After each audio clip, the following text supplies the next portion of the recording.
Hey guys, this is Frank. I'm a black bear or a brown bear.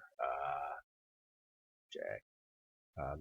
Let's redo that. I think I called myself a black bear and I'm a brown bear. All right, let's take two, please. Take two. All right. Hi, this is Frank. I'm a brown bear and I'm standing in for Mr. Krolak tonight. He tells me you guys are working on data and measures of central tendency, measures of spread, etc. All right, good stuff. Uh, so what we'll do today or tonight is we're going to wrap up this unit and we're going to take a look at what happens if you transform the data. And what I mean by that is, what if you added a number to every single term in your data set? What would that do to the measures of central tendency? What would it do to the measures of spread, such as standard deviation, IQR, etc.? Um, or what would happen if you multiplied? If you multiplied for Pete's sake, what would happen? So that's what we're going to take a look at today. So let's get started. All right, right above me, if you look straight above me, guys, right up there, you see me down here? Okay, good. I put two apps up there, or Krolak did, and I apologize I apologize for him, I guess, that we haven't been able to put anything on our Chromebooks. Everything gets blocked. So if you happen to have a phone, this is the version for the Apple phone, and then below it's the same company, but it's for Androids. And as far as I know, they're free, and they're pretty close to the TI-84. Alrighty. Okay, data transformation. So let's take a look at what we get here. All right. In your Cognity book, there's a link to a GeoGebra app that shows us how what the effect of transformations are. All right. So and I put a link on Google Classroom. All right, so if you look at here, you've got some data. Up on the top here, this data has an average of 2, a mean of 2, and it's got a standard deviation of 3. Okay, this data down here is identical to that, but what it allows us to do is we can take a number and add it to every single one of these data points. That's what the plus B means. And so what we can do then is we can see, well, if we add something to every single one of these points or subtract, what happens to the mean and what happens to the standard deviation. All right, so let's take a look. I'm going to add 5 to all the data points. So I'm just going to slide this over to 5, or actually, let's make it 10. And you can see that the mean is now 12 when it used to be 2. So it increased by 10, but the standard deviation didn't change. So it affected the mean, but it didn't affect the measure of the spread, which is the standard deviation. So if we set this back at 0 so that it's the same, and we subtracted 10, all right, you can see the mean decreased by 10, but the standard deviation didn't change. So the way that they are arranged around the mean hasn't changed. Okay, that's pretty straightforward. So that's the one transformation, adding a constant to every data point. All right, the next transformation is if you multiply every data point by a number. So if we took that data set and I multiplied everything by 5, okay, here's your new data, and you can see that um, our data, or our average now, got multiplied by 2, or by 5, excuse me. It's now 10, and our standard deviation also got multiplied by 10. So when we did a multiple, it affected both terms. So if I made this, let's say 3, okay, our old mean was 2, our new mean is 2 times 3. Okay, our old standard deviation was 3, our new one is 3 times 3. So a multiple affects both the measures of central tendency and the measures of spread. All right, when we're adding a constant, it only affects the measures of spread. It doesn't affect the standard deviation. And that's pretty much the patterns that you need to understand for transformations. All right, so let's take one other thing while we're at it. Let's take a look at what happens if you do both. Okay, so here I got my two data sets. All right, I'm going to add 2 to both, or 3, let's say. That's easy. And I'm going to multiply everything by 2. All right, so our mean used to be 2, and now our mean is 7. Standard deviation, the mean it used to be 3, and it's now 6. So the standard deviation got affected by the a because it's being multiplied. 3 times 2 gives me 6. Okay, now the mean turned into 7. So how did that happen? So when you're doing two things, you've got to figure out, well, what are you doing first here? And if we look at this, if we go from 2 to 7, if I had done the addition first, that would have made that a 5, and then doubled it, that would have made it a 10. So that didn't happen. If I do the multiplication first, that's 4, and then I do add 3, that's 7. So the multiplication happened first, and then we did the addition to get the new mean. All righty, pretty straightforward. All right, so we took a look at that GeoGebra thing, which gave us a pretty good idea how what the effects were, right? So here, if we had here's a quick example. We just isolated it. Krolak just broke it down into 2 parts here. If you just added a constant, what did it do? Well, we already saw that it changed the measures of central tendency. It didn't change the spread measurements.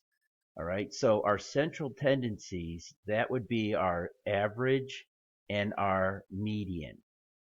Okay, those would change.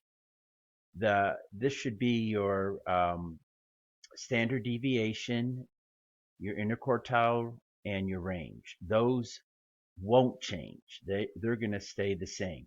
So 5 friends took a 10-question multiple choice quiz in class. Their raw scores on the quiz are shown in the dot plot below. All right, so teacher comes in and says, I'm going to give everyone 1 point extra credit. All right, so you're basically just adding 1 to everybody's score, right? Okay. Let's see. All right. So if we add 1 to everybody's score, all right, so all that would happen is here's your new scores. Everything just moved 1 to the right. Okay, so our average, if we look at these scores here, okay, they're perfectly centered right around 9. Okay, so the median and the average are going to actually be the same in this case. If you added those up and divided it by 5, you're going to end up with your average, which is still going to be 9. It's going to be the same as the median. All right, so I put those values in and calculated the statistics for it, the one variable statistics, and you can see that the standard deviation didn't change. And this should have actually been a sigma symbol, not an S. Okay, the mean was 9. Okay, so the mean increased by 1. All right, if we look up here at our list, our median, let's see, median became 9. So that guy changed.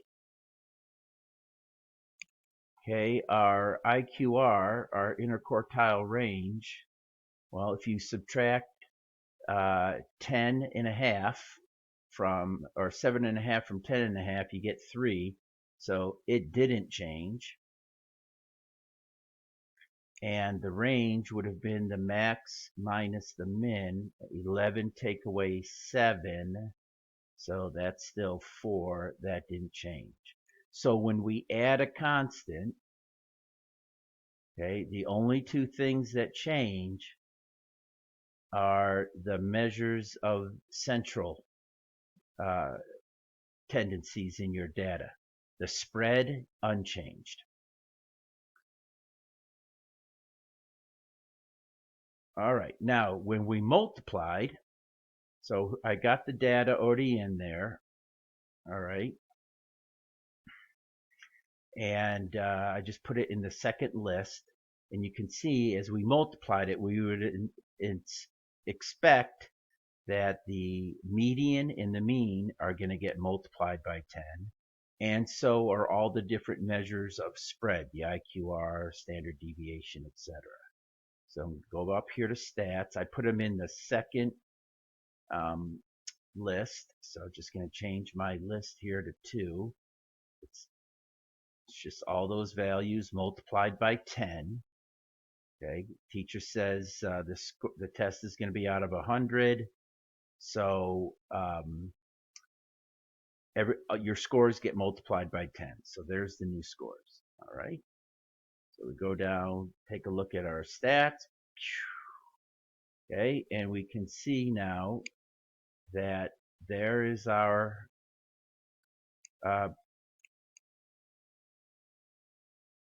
standard deviation. So it got multiplied by 10. All right, and if our mean multiplied by 10, and if we scroll down here, let's see, median got multiplied by 10. Okay, the IQR 105, take away 75, that's 30. It got multiplied by 10. And then if I look at the max, 110 minus 70, that's 40. It got multiplied by 10. So multiplying by a constant is going to do the same, is going to affect everything. Now the same would go for dividing, okay? Because dividing is simply multiplying by a reciprocal. Okay, and there's our results, just like we predicted. All right, so if we put all this together, how's this going to go? All right, so here's an example of transformation of data. Suppose a set of temperatures has a mean of 104 degrees Fahrenheit and a standard deviation of 9 degrees. All right, this set of temperatures is converted to Celsius. How would this conversion impact the measure of the center of spread in the data? Okay, so the center of spread is the standard deviation. Okay, so if our standard deviation was 9, then the 32 has no effect on it. Okay, the subtracting of 32, it's just going to be the multiplication of 5/9. So that gives us 45/9. So the standard deviation now would be 5. It got affected by the multiplying by a constant. Okay. All right. So the section questions here. Okay. Every math students in the country count their money and calculate it, and they get an average. That's a symbol for average of 15 pounds. Everyone in the class donates $5 to a local charity. The mean amount of the money the students now have. So if you're donating, you're subtracting 5. All right, so we know that the mean, if it was 15, okay, our new mean is now going to be 10. It wouldn't affect the standard deviation or the range or the IQR, but it would affect the mean and the median. Okay, here's a group data table. Calibration error in weighing the scale means that each mass is underestimated by 3.5 grams.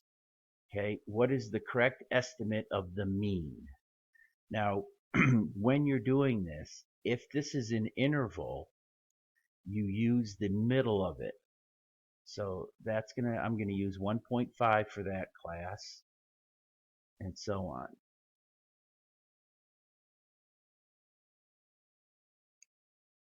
Then I'm gonna take each one of those values and multiply it by its frequency. So I'll go ahead and do that and get right back to you. All right, so we crunched the numbers, and we ended up with a new mean of 6.24. So we summed up all of the frequency times the mid interval value. So I multiplied those, each one of those, added all those up. That was the 68.5. Then I totaled up the frequencies, which we knew was 25. And then we divided that, got 2.74 grams. But our mass was underestimated by 3.5. So we added it to that, and we end up with a new mean of 6.24. All right. Okay, last question. For the data set, the variance is 12.8. Each data point in the set is multiplied by 1.5 and then increased by 3.7. What is the standard deviation? Okay, well, we know the standard deviation doesn't get affected by an increase. All right, it's only going to get affected by the multiplying of 1.5. So to get the standard deviation, we took the variance and we took the square root of it. And so that's our standard deviation. So our new standard deviation is simply going to be the product of that and 1.5.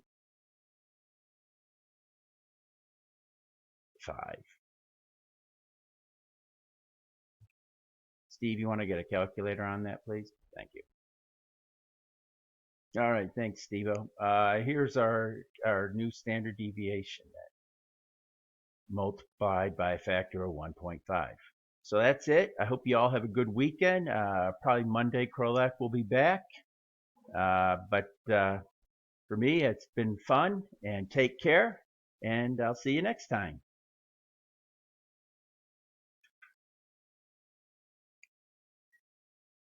Wait by? Oh, okay. See you guys. Bye.